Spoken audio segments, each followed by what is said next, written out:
Bertempat di ruang Cakra Pengadilan Negeri Trenggalek, terdakwa persetubuhan santriwati Imam Syafi'i alias Supar 52 tahun selaku pimpinan pondok akhirnya menjalani sidang putusan.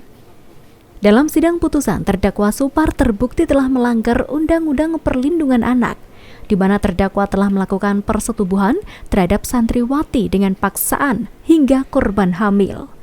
Hakim memutuskan untuk menjatuhkan pidana 14 tahun penjara dan denda 200 juta rupiah subsidiar 6 bulan kurungan terhadap terdakwa. Selain itu, terdakwa diwajibkan membayar restitusi sebesar 106 juta rupiah.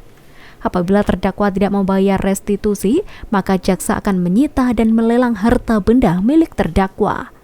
Apapun hal yang memberatkan putusan, terdakwa telah mencoreng lembaga pendidikan agama, menimbulkan penderitaan terhadap korban, meresahkan, dan tidak ada penyesalan dari terdakwa. Terdakwa atas nama Imam Syafi'i ini dinyatakan terbukti bersalah melakukan perbuatan pidana sebagaimana di sini disebut dakwaan alternatif kedua. Jadi ada paksaan di sana dan dijatuhi pidana penjara di sini selama 14 tahun. Dan denda sejumlah 200 juta subsidiar kurungan selama 6 bulan kalau misalnya denda itu tidak dibayarkan. Sementara itu, kuasa hukum terdakwa masih pikir-pikir selama 7 hari untuk memutuskan menerima putusan hakim atau mengajukan banding. Tadi kita masih menunggu konfirmasi dari keluarga dan keluarganya bagaimana, apakah akan melakukan upaya banding atau tidak.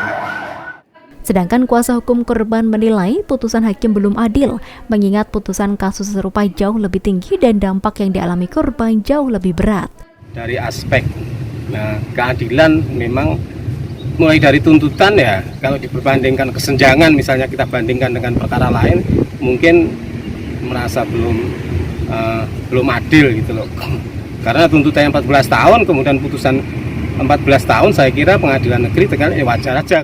Di sisi lain, kuasa hukum korban juga menyayangkan tuntutan restitusi korban sebesar 245 juta rupiah hanya dikabulkan 106 juta rupiah oleh majelis hakim.